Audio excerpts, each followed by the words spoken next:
आज का हमारा टॉपिक है रासायनिक समीकरणों को बैलेंस करना।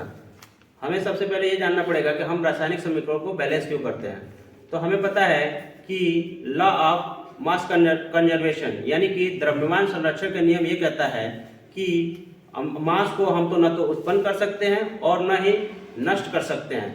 तो इस नियम के आधार पर हम क्या करेंगे, आज सीखेंगे कि रासायनिक समीकरणों को कैसे बैलेंस किया जाता है। हमें पता है कि रासायनिक समीकरण को बैलेंस करने के लिए कोई रूल नहीं होता है, तो इसलिए हम क्या करते हैं, हीट एंड ट्रायल मेथड से रासायनिक समीकरण को बैलेंस करते हैं। आइए एक एग्जांपल के साथ समझते हैं। मैं इसमें आपको 3-4 मेथड बताऊंगा, जो आपको मेथड अच्छा लगेगा उसका आप यूज करके रासायनिक समीकरण को बैलेंस कीजिएगा, है ना। तो आइए सबसे पहले एक मेथड को उपयोग करते हैं एग्जाम्पल के साथ। जैसे मैं एक एग्जाम्पल ले लेता हूं कि आयरन को जब हम वाटर के साथ मिलाते हैं तो आपका यहां बन जाता है आपका आयरन ऑक्साइड बन जाता है और इसी के साथ हाइड्रोजन गैस रिलीज हो जाती है। तो इसको हमें क्या करना है, बैलेंस करना है। तो बैलेंस करने के लिए जो पहला मेथड है उसको हम सीखने जा रहे हैं यहाँ। तो सबसे पहले हम करते क्या हैं, हम यहाँ तत्वों का नाम लिखते हैं, एक टेबल बना लेते हैं और टेबल में सबसे पहले क्या करते हैं, तत्वों का नाम लिखते हैं। उसके बाद क्या करते हैं, हमें पता है कि इधर वाला जो लेफ्ट हैंड साइड में इक्वेशन लिखा गया है इसको अभिकारक बोलते हैं, तो लिख देंगे अभिकारक में परमाणुओं की संख्या। तो सबसे पहले लिखेंगे अभिकारक में परमाणु की संख्या। उसके बाद आपको पता है रासायनिक समीकरण में इधर जो होता है राइट हैंड साइड में उसको बोलते हैं उत्पाद। तो आप यहां लिख देंगे उत्पाद में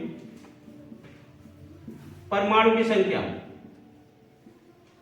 परमाणु की संख्या। अब सिंपली आपको करना क्या होगा कि इधर जो आपका अभिकारक है इधर हम क्या करेंगे, तत्वों को लिख देंगे। तो मैं एक आप लोगों को सजेशन दूंगा कि जब तत्वों को इधर लिखेंगे तो सबसे पहले आप लिखिएगा मेटल को, उसके बाद लिखिएगा नॉन मेटल को, उसके बाद ऑक्सीजन को लिखिएगा, तब हाइड्रोजन को लिखिएगा। ये क्रम आप अगर जो लिखते हैं तो आपका इक्वेशन बैलेंस करने में ज्यादा टाइम नहीं लगेगा। बाकी आप करने के लिए कुछ भी कर सकते हैं। तो सबसे पहले मैं क्या करता हूं, यहाँ मेटल को लेता हूं। तो यहाँ मेटल आपका क्या है, आयरन, तो आयरन लिख दीजिए। उसके बाद क्या लिखेंगे, मैंने कहा था कि नॉन मेटल, तो नॉन मेटल इसमें है नहीं। तो फिर से अब देखते हैं ऑक्सीजन, तो ऑक्सीजन को ले लेते हैं। उसके बाद फिर से देखते हैं हाइड्रोजन, तो हाइड्रोजन है तो हाइड्रोजन को लिख दीजिए यहाँ। अब क्या करते हैं, इस टेबल में अभिकारक में कितने परमाणु हैं आयरन के, उसको यहाँ लिख देंगे। तो यहाँ देखिए अभिकारक में आयरन का परमाणु 1 है तो आप 1 लिख देंगे।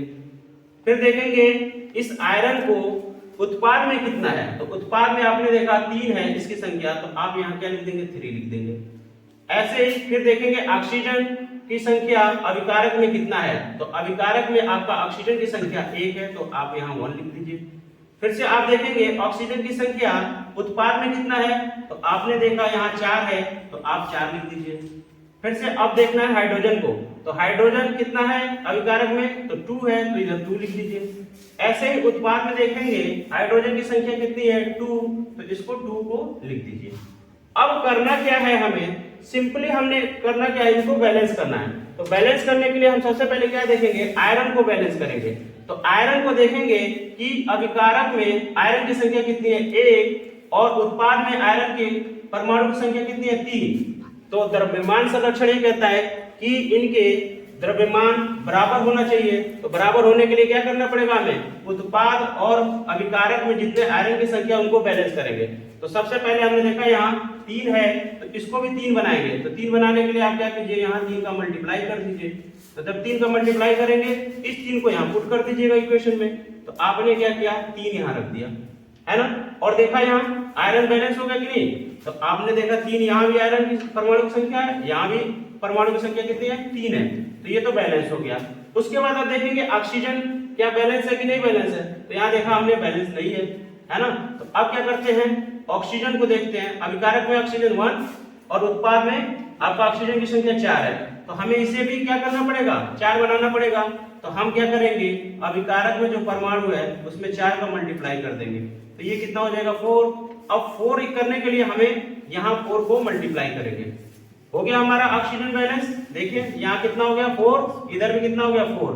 अब हमने क्या करना है, हाइड्रोजन पे आना है। तो हाइड्रोजन देखेंगे कि आपका अभिकारक में परमाणु की संख्या कितनी है। तो हाइड्रोजन के परमाणु की संख्या कितनी है, तो ये देखिए 8 है, इधर कितना है 4। तो हमें क्या करना पड़ेगा, सबसे पहले तो ये देखेंगे यहाँ अभिकारक में परमाणु की संख्या 2 दिया हुआ है, इसको हमें 8 बनाना पड़ेगा। तो 8 बनाने के लिए हम क्या करेंगे, 4 का मल्टीप्लाई करेंगे, है ना। 4 का मल्टीप्लाई कर दिया तो ये हो गया 8, है ना। अब क्या करेंगे, इधर में हमें 8 बनाना पड़ेगा। तो 8 बनाने के लिए आपको क्या करना पड़ेगा, यहाँ आपको 4 का मल्टीप्लाई करना पड़ेगा, तो ये भी 8 हो जाएगा। 4 का हमने मल्टीप्लाई कर दिया। अब देखिए क्या इक्वेशन बैलेंस है कि नहीं, एक बार चेक कर लीजिए। तो आयरन की संख्या देखा 3 इधर 3 इधर भी। अब इधर कितना, ऑक्सीजन को देखेंगे तो ऑक्सीजन कितना है 4, इधर देखेंगे ऑक्सीजन 4 है। ऐसे ही हाइड्रोजन को देखेंगे, इधर हाइड्रोजन की संख्या 8, इधर भी हाइड्रोजन की संख्या 8 है। तो इस प्रकार ये हमारा क्या हो गया, समीकरण बैलेंस हो गया।